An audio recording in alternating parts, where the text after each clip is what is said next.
Jamie Little was also at Silmar for us to experience. Love is my religion. I like that idea, don't you? Yeah. I mean, how simple is that? So, we came back from Silmar, which is a spiritual retreat. There were about maybe 60 of us there, and led by Reverend Christine Collins from the Covina CSL in Southern California. And for me, it was a kind of a bittersweet time because I've spent probably Rex and I spent 25 years every summer going down there to retreat. And so I had some time to process, and what I realized driving home was that I was really filled up with the energy of the grounds and the people and the music and everything, but I was also just emptied out.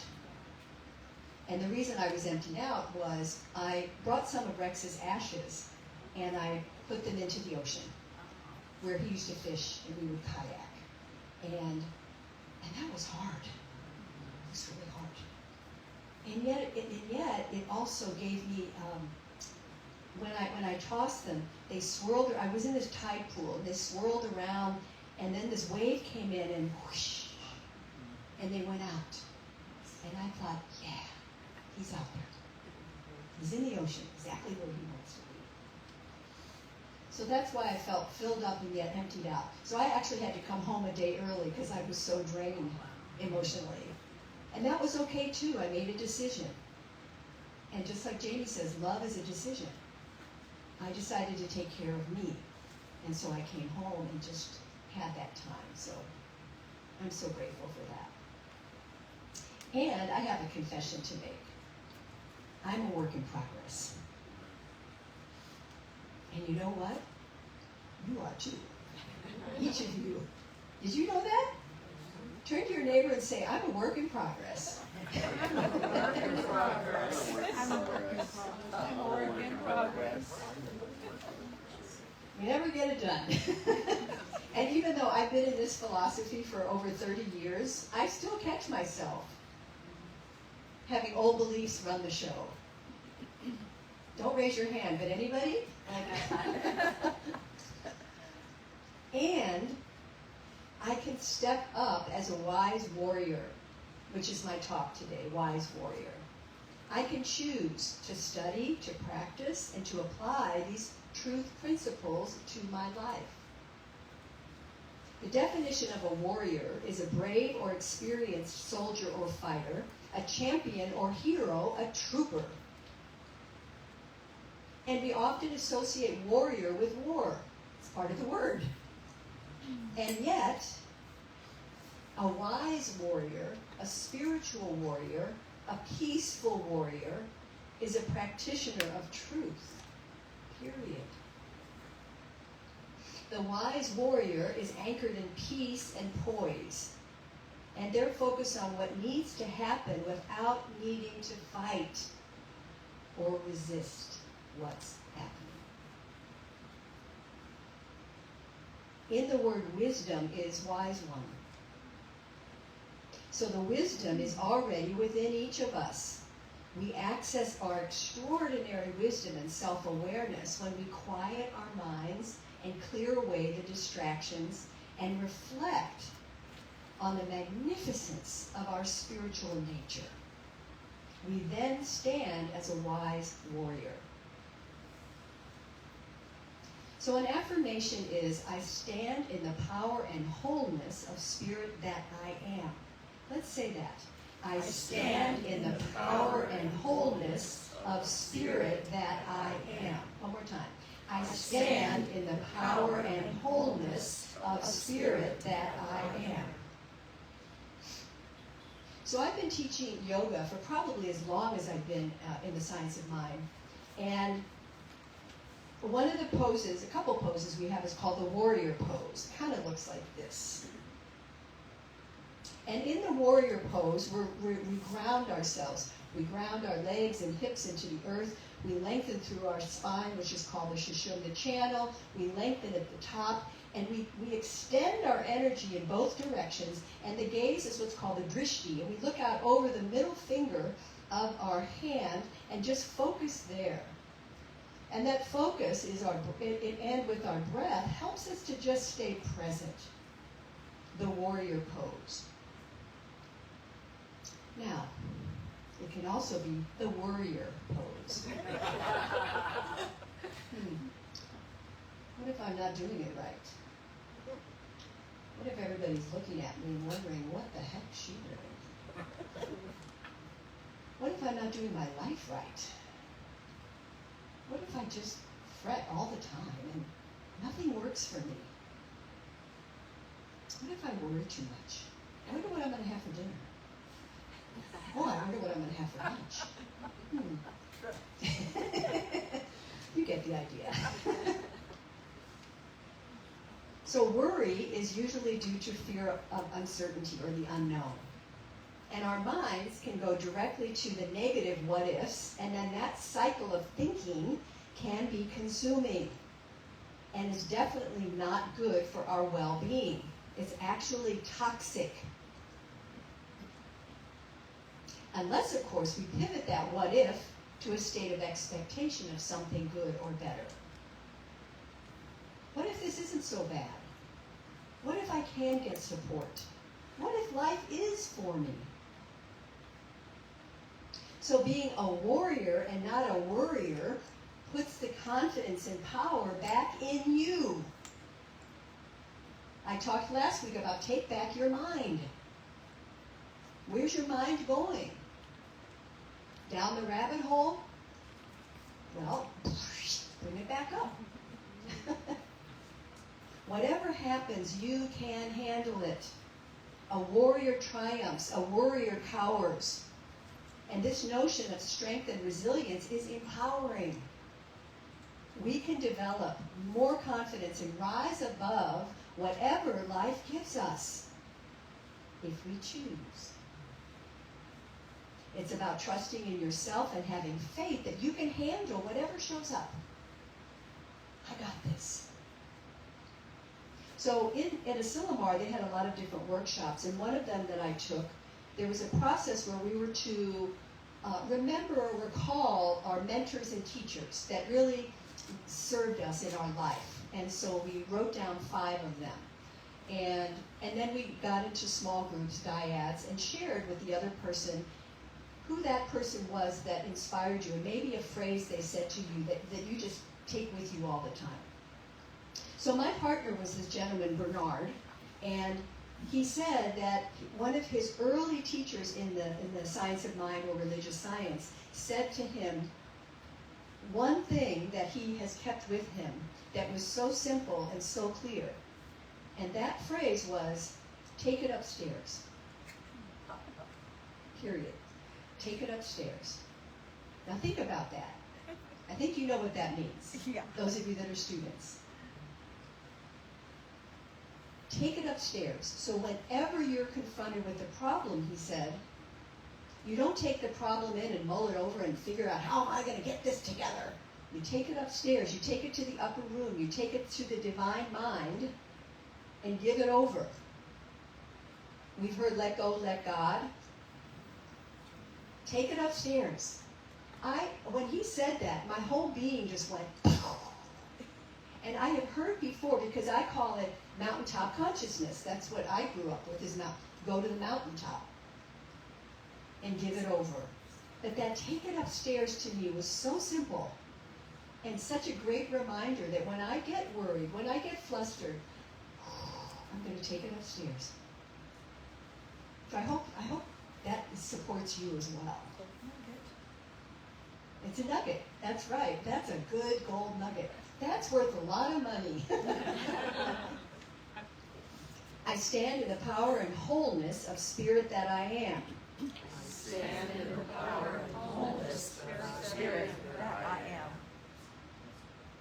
You know, Albert Einstein reminded us we can't solve a problem at the level of consciousness that created the problem. It's impossible. So we must change our thinking, our consciousness, our perspective. The Greek philosopher Plotinus said, I do not argue, I contemplate. And as I contemplate, I let fall the seeds of thought into the mirror of mind, which then becomes the mirror of matter. So the quote gives us a little path to follow. I do not argue, I contemplate. Remember curiosity? Because I don't know if you've noticed, but the collective consciousness has taught us lately to just jump up and down and yell and scream and point fingers and blame somebody else over what's happening and have outrage. And while this may feel very righteous, it has proven largely ineffective in creating real lasting change. Yes, we do need to know what's going on and express our feelings, of course, but in a healthy way, in a connected way. So if watching the news or violent movies makes you uncomfortable and upset, be aware of that. Be aware you're planting some seeds and creating those toxic chemicals in your own body. When we make war on the outer circumstances, it just empowers those circumstances. Take a breath. And you don't have to agree with that, what's happening, of course not. But maybe limit your time watching and listening to those upsetting things, if they upset you. Because of your effect. Another gold nugget. Because of your effect. What is it? What is your effect in the world? The great mystic poet, Persian poet Rumi said, "Yesterday I was clever, so I wanted to change the world. Today I am wise, so I am changing myself."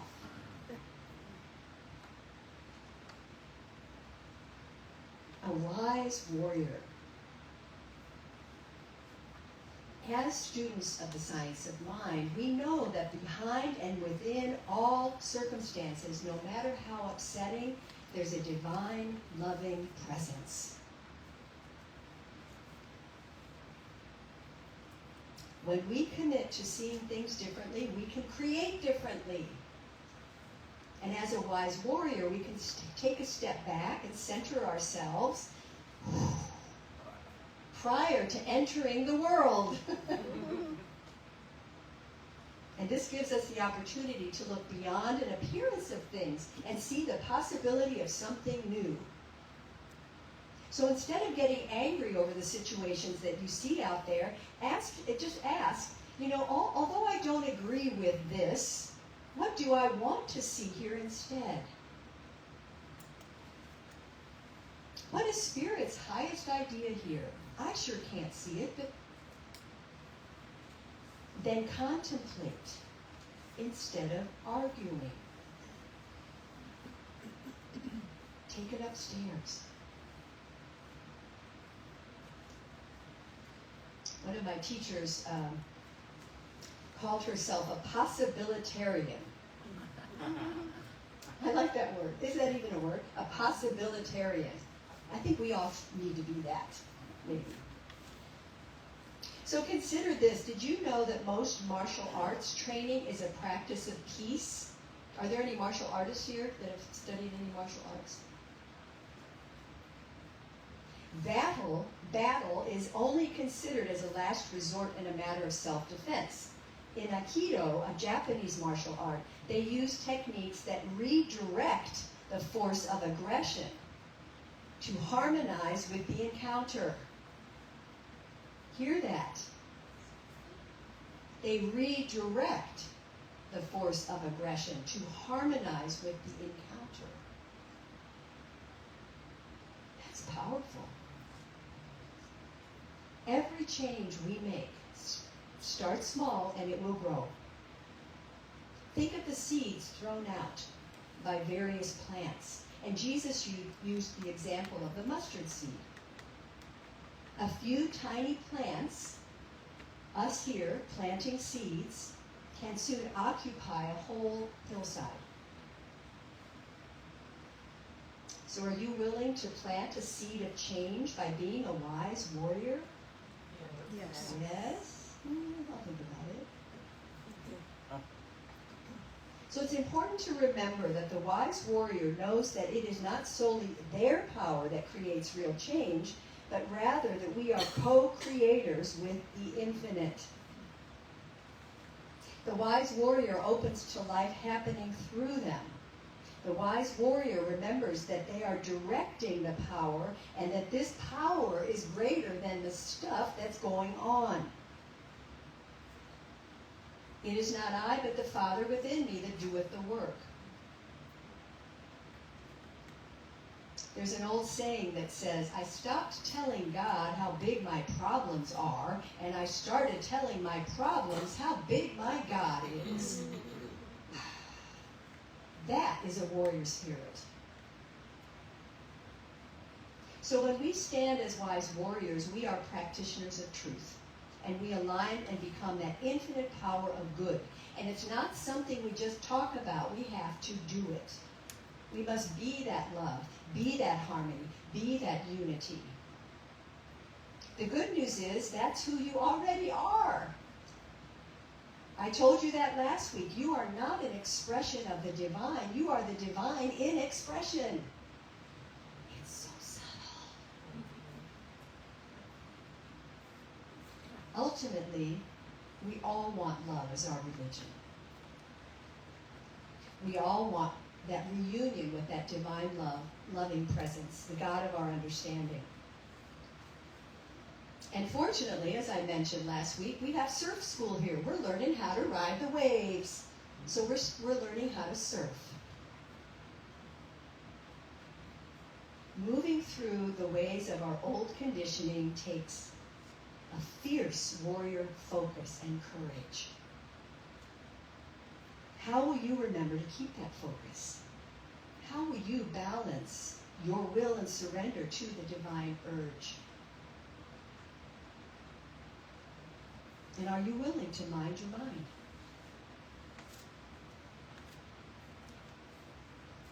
Take a breath.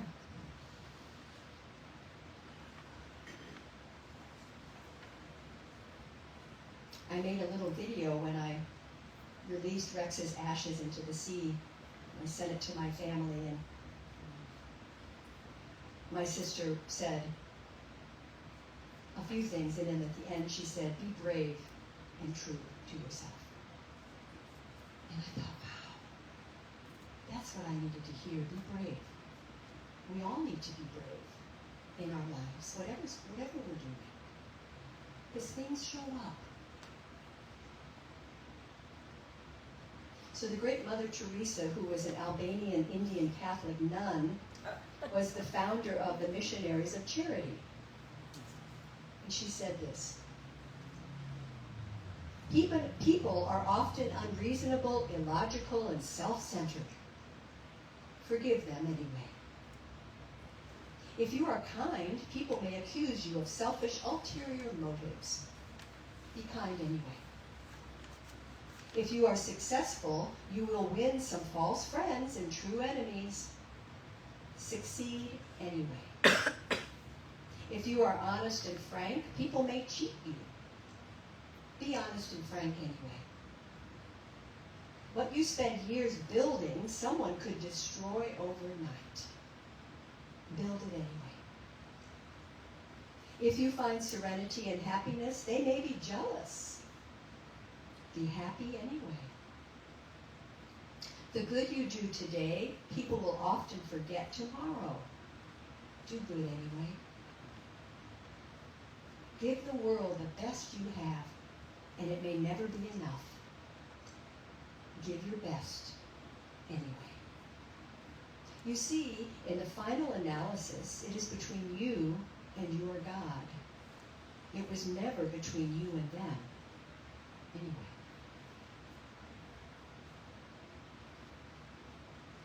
So I invite you to stand for a moment. And just feel yourself on Mother Earth. Just feel that connection to the earth. Cross your hands over your heart. Take a breath. And visualize you're standing in warrior pose.